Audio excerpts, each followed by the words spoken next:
Hey guys, welcome to week 5. I hope you had a good spring break. Hopefully you had fun hanging out with your family or with your friends, going on vacation or just relaxing at home, whatever you did. I hope you had a good time. Hopefully you didn't have to um, do work for this course or play catch up in another course. I'm sure some of you did do that. Maybe some of you were like, hey, I'm bored, I'm going to get ahead. Do people do that? I don't know. But here we are, it's week 5, so back to the grind, I guess. I'm going to start by going over the learning timeline and due dates with you. It's kind of a good place to start every week when I make these videos. So if I make this a little bit bigger, you can see your lessons for week 5 have, yay, decreased. So the past 2 weeks you've been doing 6 lessons each week. Now we're down to 3. Like I said, I front load the class, so more stuff to do in the beginning, less stuff to do at the end, mostly because your assignments become slightly more challenging. You're going to look at outlines, drafting, and revising. You're going to look at how to avoid plagiarism using summary, paraphrase, and quotations, and you are going to look at compare and contrast. Now, the weird thing this week is that the progress journal, which I'm asking you to write an outline, is not actually in the outlines, drafting, and revising lesson. It's in the compare and contrast lesson. And the reason for that is because I'm asking you to write a compare and contrast essay, and it made sense to put example outlines for compare and contrast in the compare and contrast lesson. So I know it's kind of weird, it's kind of counterintuitive, but if you're looking for your progress journal assignment, it's in the compare and contrast lesson this week, not in outlines, drafting, and revising. Also due this week, Sunday, March 18th by 11:59 p.m. are 2 things. So we have 2 things that you have to work on. Your audience, purpose, and tone progress journal, which hopefully you've already done the brainstorm and the thesis statement for, and now you just have to do the outline, and then your rough draft for peer review. I'm going to go over your where to submit and how to submit your rough draft for your peer review. You should know that I don't need you to write a totally complete draft. Of course, the more that you have done, the better, but I'm looking for you to have 4 paragraphs, an introduction, at least 2 body paragraphs, and a conclusion. So as long as you have those 4 paragraphs, then you can go ahead and submit your draft at any time. Again, at the end of this video, I'm going to talk to you about where to submit your draft and how to submit your draft and some things I want you not to do in submitting your draft. But wait till the end of the video to check that out, or if you've already done all of your progress journal assignments, then you can just go ahead and skip to the end of this video and find the information about submitting your draft. So let's talk about that progress journal. If we go back to our Unit 1 and we scroll down to assignments, you will see the audience, purpose, and tone progress journal. Going to open this up, and I'm going to just go ahead, click down into the progress journal prompt, and I actually have to click to launch the journal itself. And if I cannot make any submissions to my progress journal unless I click to launch. So here we are. Here's the progress journal. Anytime you want to make an entry into your progress journal, you click this gray button here that turns blue when you highlight over it. It says create journal entry. Hopefully it's pretty user friendly. Here's what you're going to do. You're going to have at least 3 entries, but you have the opportunity to write up to 7 entries. Of course you can do more than 7, but you'll only get credit for 7. First, you have to have a brainstorm. And what you're going to do is you're going to read 4 texts from your essay assignment sheet. Now, these are all of the options. Just make sure that you pick 4 of them. You don't have to read all of them. Just pick the 4 that sound the most interesting, or pick 4 that you think maybe have similar themes that would be easier to compare and contrast. Like, for example, college graduates farewell sounds interesting, and so does higher education not what it used to be. Like, they might be talking about similar ideas here, so maybe you'd want to read these 2 texts. I don't know, totally up to you. I probably wouldn't read those two. I like some of the other ones better. When you're reading these texts, I want you to think about audience and I want you to think about purpose. What you're going to do is, in each of your texts, brainstorm and classify who the audience is and put that classification into 3 categories. So if you are saying that the audience for Have a Caltastic Day is students, that's one category. Aged 18 to 22, that's another category, and female, that's a third category. So I want to see for every text that you read, and remember you have to read 4 of them, I want to see 3 different categories of audience. So really the reason I'm asking you for this is so that you can really start to narrow down your ideas. Once you've categorized your audience for all 4 texts, then I want you to do a 5-minute free write on why you chose the audiences you did. So like talk briefly about why you think students aged 18 to 22 who are female would be most interested in reading Have a Caltastic Day. Why did Kurt Streeter target that particular audience and those categories of audience? You're just going to lump it all together in your free write. So you might find that you spend a little bit more time talking about one text as opposed to another, and that's perfectly fine. Remember, a free write is just 5 minutes of you putting all of your ideas onto the paper without stopping, without worrying about content or form or grammar. And that's okay. So if you find that you're getting down to only 1 minute left and you've only talked about one text, that's okay. Really quickly talk about the other 3. Make sure you've got them all in there. But you've done a free write, so it's no big deal. That's one part of this brainstorm assignment. The other part of this is to do basically the same thing with purpose. So 4 texts, what is the purpose of each of those texts? And do a 5-minute free write explaining why you think, for example, the extraordinary characteristics of dyslexia is more informative than it is entertaining. Okay, once you've done your brainstorm, do your thesis statement. You can check out the thesis statement lesson from last week. That's where I assigned the thesis statement progress journal. If you need more information about how to write a good thesis statement, you want to make sure that your thesis has 3 things. The topic of your essay, which is the title of the texts that you will compare and contrast, your claim about which text is more effective, and then the points that you're going to use to support that claim. So that's the third thing I want to see in your thesis statement. There are some things I definitely don't want to see in your thesis statement. Make sure that you have a statement, not a question. If your thesis is asking a question, it's not a thesis statement.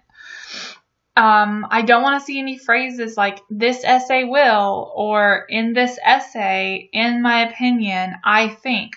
Get rid of all of those and make sure you're writing a thesis statement. It just gets into the point. It doesn't start with any kind of this essay will or in my opinion type phrases. Moving on to the outline. When you are writing your outline, you might want to use the example outline formats that you can find in the compare and contrast lesson. There's 2 different example outlines in there, and those would basically generate, if you followed them, they generate a really solid outline for this essay.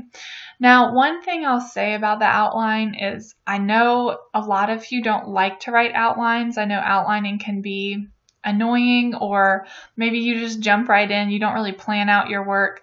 I totally get it. I never wrote outlines when I was in school, but I'm asking you to do it and you have to do it. And I see the value of it now as an instructor as opposed to when I was a student. Some of you don't need an outline and some of you totally do. Also, you might find that when you create your journal entry and you're working with the content editor box here where you can, type whatever you want in here, you might find it's a little bit confusing. Like, how do I write an outline using like the big A and then the number 1 and the little a and the I and things like that. So if you prefer to write your outline on a Word document or some other document and then, as you can see, attach your file here, that's perfectly fine. You can do that. You don't have to type into this box. If you want to write all of your journal entries on a separate folder or a separate file and then browse your computer and attach them as a file, that's also no problem. I can easily download those if you use like PDF or Word or something. And if I can't convert it, then I'll email you and let you know. So that's everything that you have to do for your progress journal. Now you do have some optional items that you can do. You can earn up to 20 points of extra credit by writing up to 4 additional progress journal entries. So maybe you have 2 thesis statements that you're playing with and you're like, well, I don't know if this thesis statement is good. Maybe I would also want some feedback on a second thesis statement. Or maybe you have other ways that you prefer to brainstorm and you want to show those to me in your progress journal.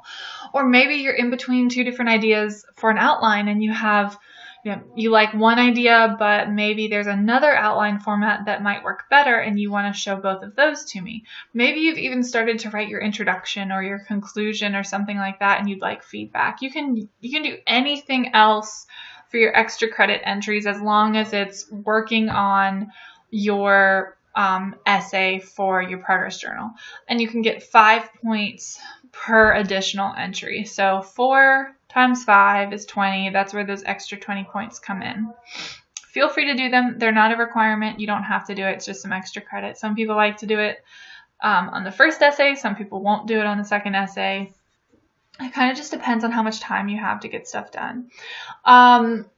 You can turn stuff in late, as always. You can turn in your brainstorm, your thesis statement, or your outline late. I do not accept late extra credit, so just know if you're going to do the extra credit entries to turn those in by the deadline. All right, so that's everything for the progress journal. Hopefully you've already started it, and this is kind of just recap. Now I'm going to talk to you about the peer review. So you can find this same place where you find all your other assignments in the assignments folder in Unit 1. And you're going to scroll down to peer review and open up the learning module. And you can just skip all the way down. For the purpose of this, just skip all the way down to where you're actually submitting your peer review, because you are going to be taken to an external website. You're going to be taken to Google Drive. And so you select the link. Again, there's a link here. It's blue. Just click the link directly and it will open up the folder for your peer review. Now, right now, all you see is the instructions sheet. Once your classmates start to upload their work into this folder, you will start to see names here, and that means that somebody has uploaded their document. So how do you do that? You select New, and you do a Google Doc. So you want to create a new Google Doc in this folder.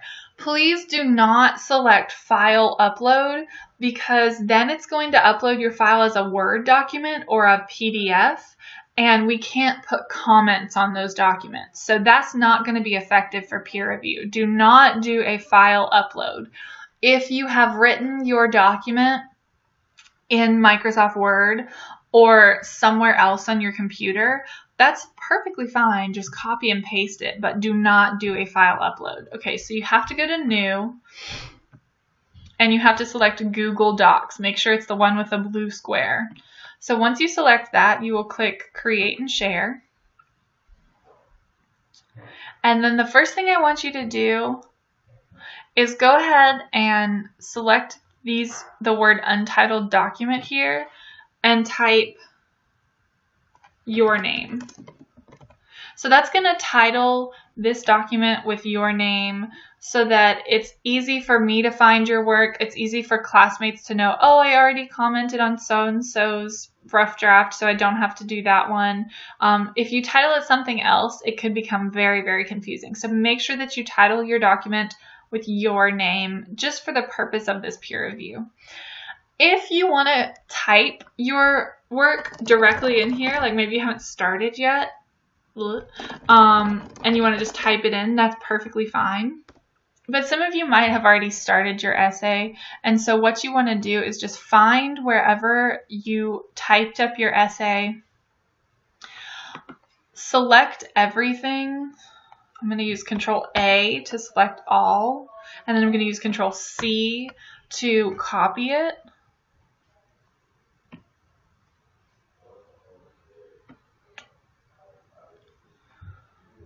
And then paste. Might take a minute if you have a lot. Ugh. Get down here.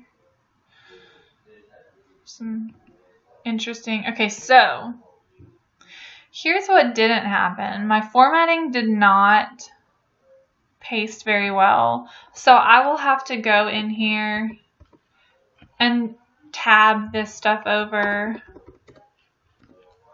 Tab this over. It's not double spaced. I'm going to select all, and I'm going to double space this. Okay, it's starting to look a little bit better. The other thing that didn't happen is I just double clicked to get into my header. My last name and page number didn't show up, so I would have to insert header and page number here. And oh, it's not Times New Roman. It's not size 12, so I have to fix that as well. Okay, now it's looking a little bit better on that first page. I did have some issues though with my paragraphs. So like I'm not even sure where this paragraph ends. Here we go. It looks like there's some white space here, so I think this is a new paragraph. So anyway, when you copy and paste, you might have to reformat, but just make sure you do that. This allows, okay, so this is in here, so I can just exit out. I don't have to hit save or anything. So now I see where we've uploaded this new document. So yours will be here. You can make changes to it.